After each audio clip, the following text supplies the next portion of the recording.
नमस्कार मेरी YouTube family, हमशिका voice में आप लोगों का स्वागत है। कहानी अच्छी लगे तो लाइक कमेंट शेयर कीजिएगा और चैनल पे न्यू है तो हमारे चैनल को सब्सक्राइब कीजिएगा। आइए सुनते हैं फिर से एक नई कहानी। घर में बड़ी शांति छाई हुई थी, किसी की भी हिम्मत नहीं हो रही थी उस शांति को तोड़ने की, क्योंकि घर की मालकिन ममता जी मुँह फुलाकर बैठी हुई थी। आखिर उनके स्वभाव से हर कोई परिचित था। जो शांति को तोड़ने की हिम्मत करता उनका गुस्सा उसी पर फट पड़ता। इसलिए सब चुपचाप अपने अपने काम में लगे हुए थे, उनके सामने आने से बच रहे थे। आज उनकी छोटी बहू मानसी ने उन्हें इस तरह से जवाब कैसे दे दिया, ये उनकी बर्दाश्त के हद से बाहर था। जबकि बड़ी बहू मेघा ने भी आज तक जवाब नहीं दिया था। ये अलग बात है कि वो अपने पति के साथ दूसरे शहर में रहती है और यहाँ साल में एक दो बार आती थी। आखिर इतने बड़े परिवार की बागडोर उन्होंने इतने सालों से संभाल के रखी थी। पति तो थे नहीं, काफ़ी साल पहले उनकी मृत्यु हो गई, लेकिन अपने जाने से पहले वो अपने दोनों बेटों और एक बेटी की शादी कर गए थे। घर में बड़ा बेटा संजय और उसकी पत्नी मेघा और उनके दो बच्चे थे। नौकरी के कारण संजय अपने परिवार के साथ दूसरे शहर रहता था। वहीं छोटा बेटा विजय और उसकी पत्नी मानसी ममता जी के साथ इसी घर में रहते थे। उनके भी दो बच्चे थे।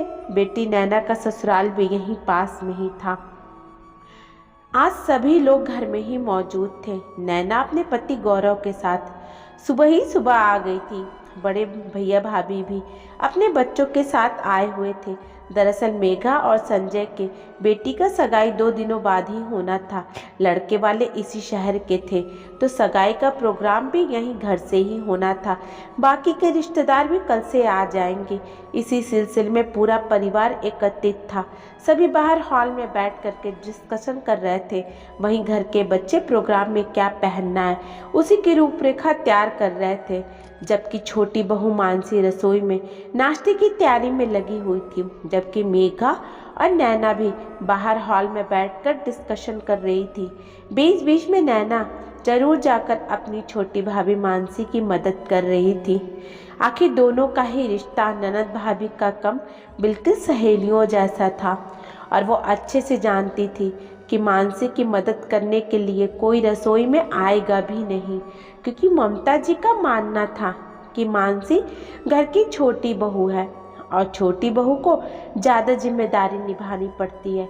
जबकि मेघा तो बाहर रहती है, कभी कभार ही आती है और उससे क्या काम कराना। नाश्ता तैयार हो गया तो नैना और मानसी फटाफट सबको सर्व करने में लग गई और खुद भी अपनी प्लेट लेकर वहीं हॉल में बैठ गई। डिस्कशन करते ही सब लोगों ने अपना अपना नाश्ता शुरू कर दिया। तभी ममता जी मानसी से बोली, मानसी फटाफट से दोपहर के खाने की तैयारी भी कर दो। एक रसेदार सब्जी और एक सूखी सब्जी बना देना, साथ में बूंदी का रायता भी कर देना और रोटियां सबके आने पर गर्मा गर्म ही सेक कर देना। ऐसा ना हो कि रोटियां पहले से ही सेक कर रख दी गई हों और तुझे कोई दवाई लेनी हो तो समय से ले लेना। कहीं ऐसा ना हो कि कल मेहमान आ जाए और काम के समय ही तुम अपना पेट पकड़कर बैठ जाओ। वैसे भी तेरी माहवारी का कोई पता नहीं है, बिन बादल के कभी बरस पड़ती है। ममता जी ने सबके सामने ये बात कुछ ज़्यादा ही जोर से कह दी। नाश्ता करते ही मानसी का हाथ रुक गया। मानसी नजरें झुकाए ही अपने प्लेट लेकर चुपचाप उठकर रसोई में चली गई। तब नैना ने बीच में ही कहा, माँ सोच समझ करके तो बोला करो, बड़े भैया आपके दामाद सब यहाँ पर बैठे हुए हैं और तुम उनके सामने भाभी से इस तरह से बोल रही हो। हाँ तो इसमें गलत क्या है? कल काम के समय अगर ये बैठ गई तो काम कौन करेगा? मेहमानों का चाय नाश्ता खाना पीना कौन देखेगा? बड़ी बहू के पास अपने काम है, मानसी छोटी बहू है, उसे ही तो ये सब कुछ संभालना ही है। तभी विजय हिम्मत करके बोला, माँ क्यों ना हम 2-3 दिन के लिए खाना बनाने वाली रख लें, जो जब भी चाय नाश्ता कुछ भी चाहिए होगा, जिसे गर्म रोटी खानी होगी तो वो तैयार करके दे देगी। मानसी भी थोड़ी फ्री हो जाएगी, उसकी भी तबीयत ठीक नहीं रहती है आजकल। तू बड़ा आया, अपनी बीवी का साथ देने वाला। हमने तो आज तक ना रखी घर में काम करने वाली। घर घर के लोग ही तो हैं, कितना सा तो काम होता है, सब लोग मिलजुल कर करते हैं, कोई वो अकेले थोड़ी ना करती है। और मेहमानों के नाम पर आ कौन रहा है?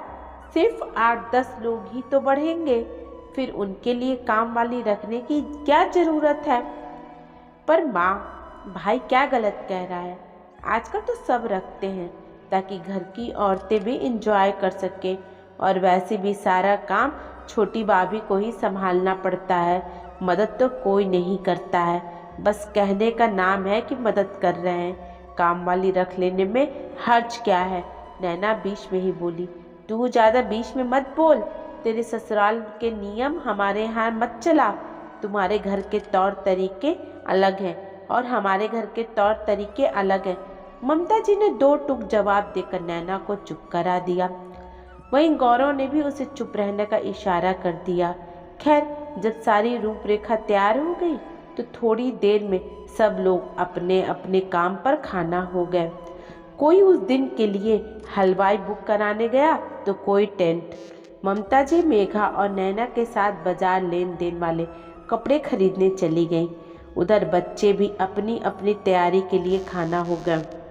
इधर मेघा रसोई में खाने की तैयारी कर ही रही थी, लेकिन तैयारी करते करते ही उसके पेट में जोर सा दर्द होने लगा और वो महीने से हो गई। अब तो उसका दिल जोर जोर से धड़कने लगा।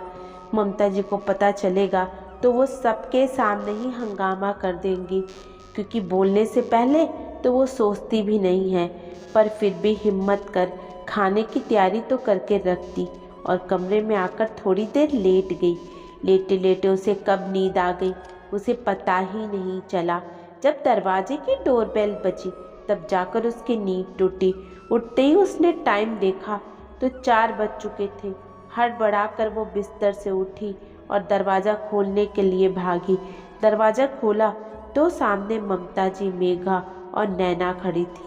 बहू, इतने देर कैसे लग गई दरवाज़ा खोलने में?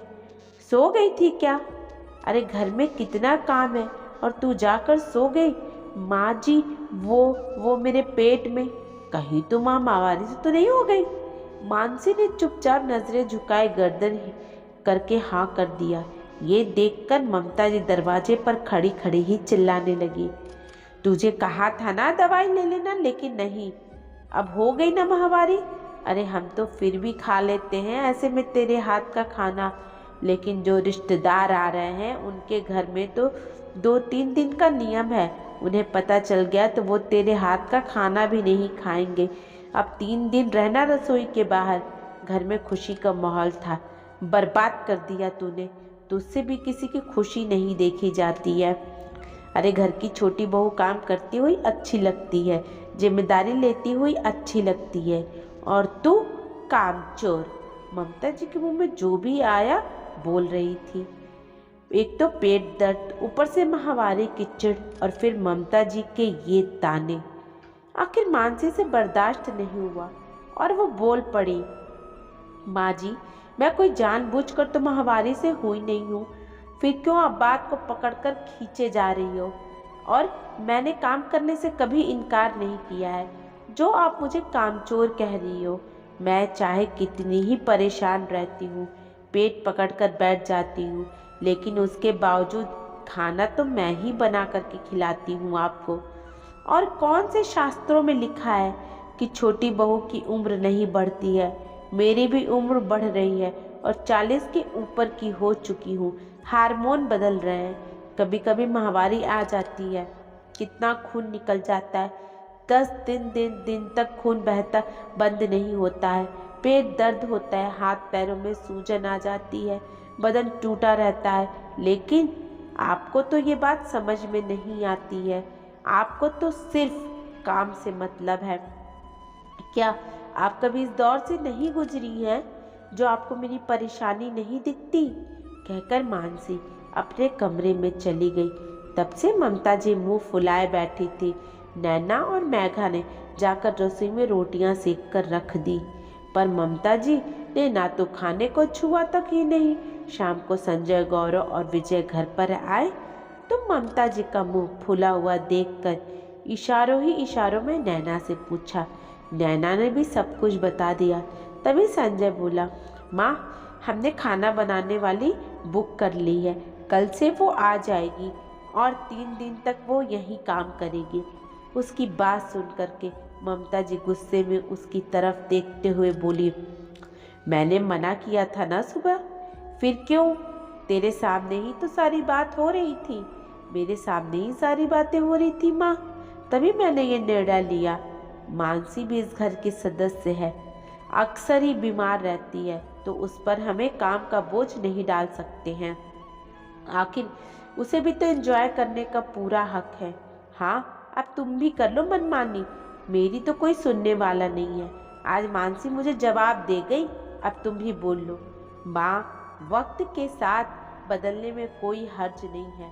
अगर आप थोड़ा उसके बारे में सोचती तो कभी पलट करके आपको जवाब नहीं देती।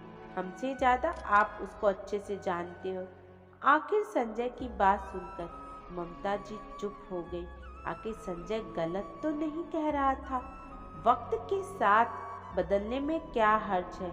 आखिर लकीर का फकीर बनकर हमेशा रहा नहीं जा सकता है। दोस्तों, ये कहानी आपको कैसी लगी? अगर अच्छी लगे तो लाइक कमेंट शेयर कीजिएगा और चैनल पे नहीं हो तो चैनल को सब्सक्राइब कीजिएगा। धन्यवाद।